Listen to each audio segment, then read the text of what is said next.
Hello everyone and welcome back to the channel, and today I'm back with another movie night video. This time I'm going to be watching Chinatown for the very first time. I'm very excited to watch this, not only because it's a classic, but also because Jack Nicholson is one of my favorite actors of all time, and Roman Polanski, who also directed this. I might have mentioned this in my Rosemary's Baby movie night, but yeah, he also directed Rosemary's Baby, which I also really enjoyed. And the screenplay for this movie is considered to be one of the greatest of all time, if not the #1 greatest of all time. But I don't know much about this film. That seems to be kind of the theme with these movie night videos, that I don't know a lot about the movie itself.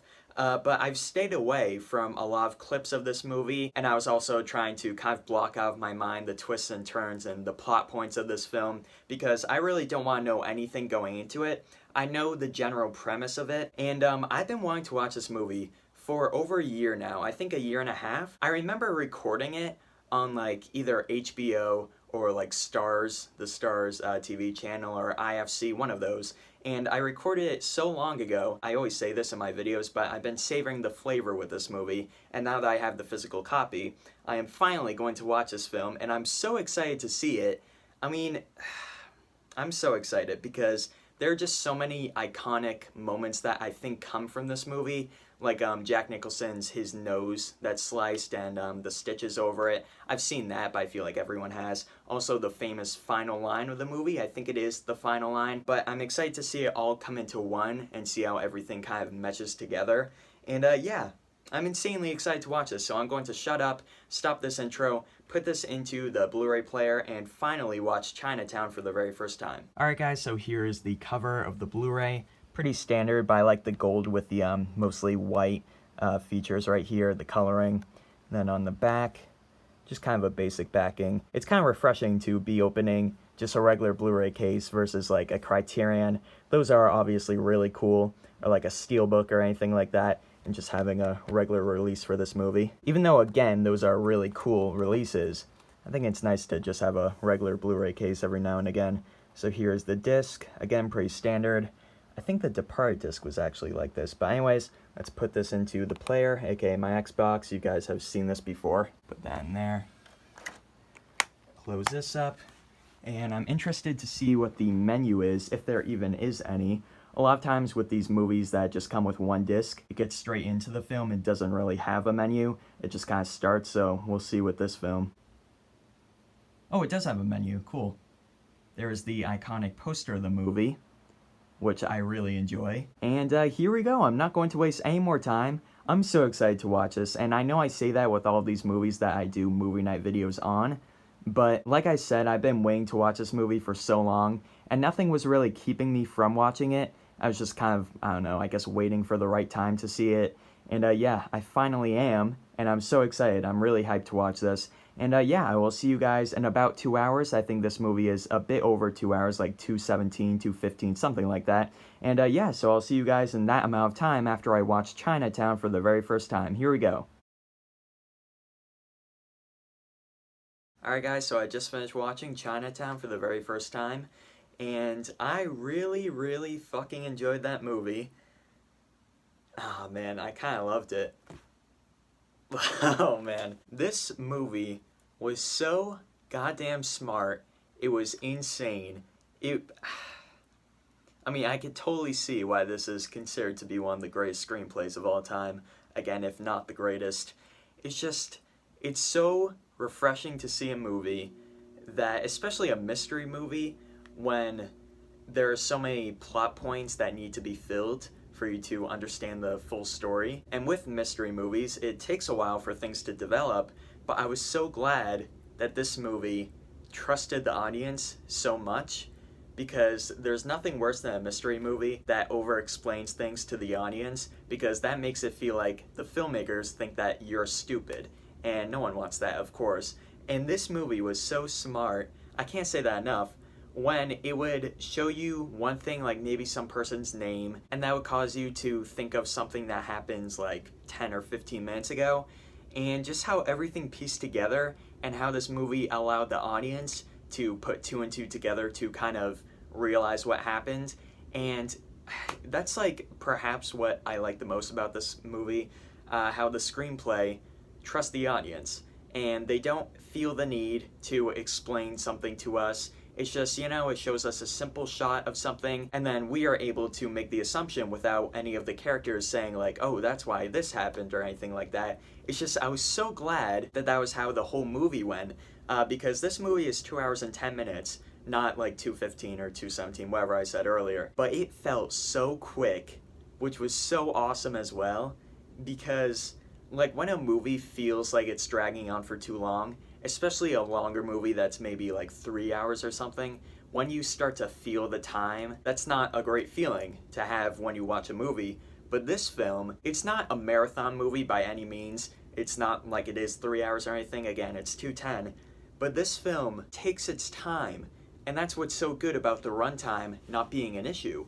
Not that it really would be. Again, it's not like this movie is 3 hours or anything like that. But how it's able to take its time but still never slow down. This was entertaining the entire way, and I was obviously invested the entire way. But this movie does take its time to set up the characters and set up little things between them, mostly between Jake Gittes, played by Jack Nicholson, of course, and Faye Dunaway's character, Evelyn Mulwray. They have, this is a spoiler in case you haven't seen the movie, there will be spoilers throughout this video, so just a little warning. They have a little love plot that goes on kind of near the middle of the movie, and it did not feel rushed at all. And it didn't feel like it dragged on for too long. It didn't get in the way of the actual plot of the movie. And it worked so well. And I believed the romance between them as well, which was also great. And anyways, moving on. I love every twist and turn that this movie takes, because there are just so many things that you would never expect. And it was, again, so interesting to watch Jake Gittes go through this Los Angeles, like 1920s, 1930s setting, which I absolutely loved as well. I love the time period of this movie. I really like the setting. I really like the way this movie looked as well. Not just cinematography wise, or I guess this kind of is cinematography, but like the color grading on this movie. This was a Technicolor movie. It looks so good. And I really like the mood of this film as well.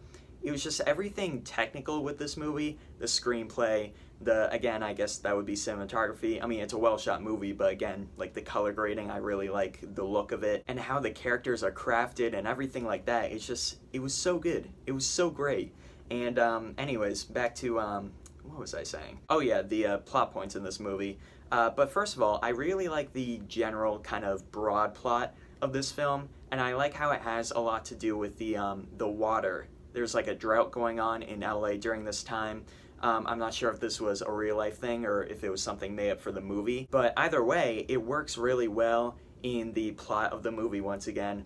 And I liked how this is a very subdued plot. I keep on saying the word plot, and that's kind of bothering me, but this isn't a big extravagant story. I really like how it's kind of small, and then over time it builds up into something that no one really expected. And then when shit really starts to hit the fan, it feels all the more stressful and energetic and thrilling. I mean, this movie has some really tense moments, and when you feel like Jake is kind of over his head, you almost kind of scrunch up in your seat, because last time someone caught up to him when he was going places he wasn't supposed to and being a nosy fella. Roman Polanski himself, who of course plays the man with the knife, goes up to Jake and slices his nose.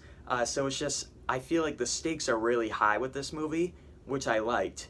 And I mean, that obviously goes with the ending. A big spoiler here if you haven't seen the film. I already gave out a warning earlier, but in case you're still watching.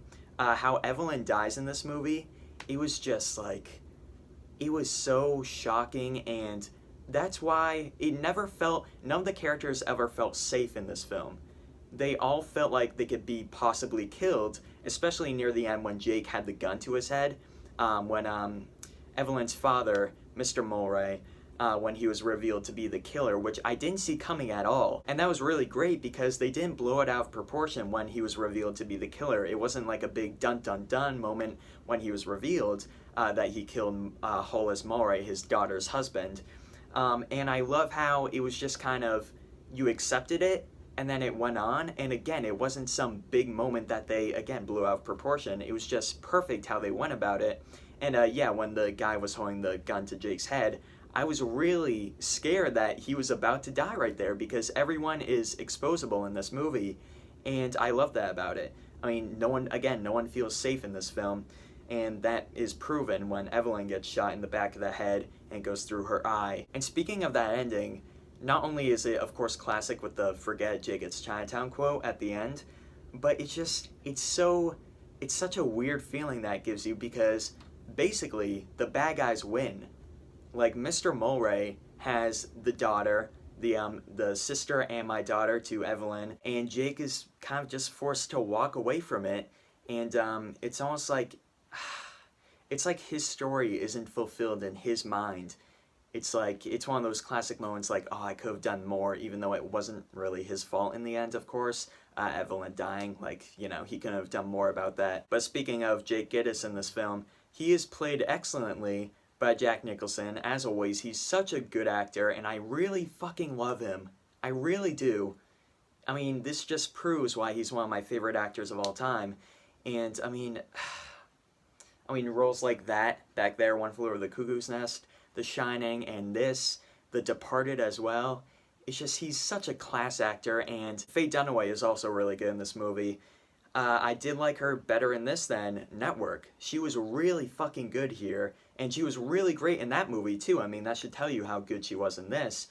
And, man, everyone just fit the part so well that in John Huston, who plays Mr. Mulray, the main bad guy, I guess you could call him, he is so, oh my god, he's such an asshole at the end when he is, again, revealed as the killer, and how he's, like, so smug, and when he takes away his daughter, and he's, like, covering her eyes, and, again, takes her away, it's just, oh my god, that ending is just such a weird feeling, but it was an appropriate ending for this movie. Oh, man. I don't know if you could tell, but I really love this movie. I liked it better than Rosemary's Baby.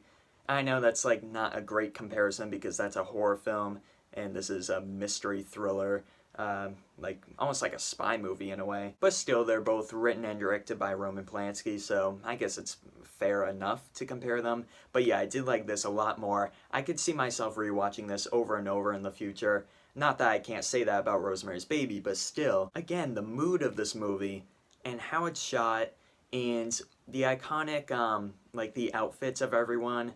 Faye Dunaway's hat and, like, her hair is iconic. And, Jack Nicholson, obviously, the slit in the nose and his glasses and his hat and the suit. It's just all so inviting to me. I don't know why. I mean, I'm sure a lot of you feel the same way if you've seen this movie, that the mood is really good. This movie was so fucking great. I can't get over it right now. And I'm going to end the video right here because these are supposed to be my quick thoughts. But anyways, thank you all so much for watching this video. Watch this immediately. This is like a perfect example of a perfect movie and a classic movie that I feel like everyone can enjoy. I really can't get over this movie right now, to be honest. But yeah, that should tell you enough about how much I liked it, how much I loved it. I would give this a 10 out of 10, and on Letterboxd, I'll obviously give it a 5 out of 5 stars. And yeah, thank you all for watching this video. Leave comments down below if you've seen this movie and what your thoughts on it are. I hope you all enjoyed it, and hopefully I'll see you all next time. Goodbye.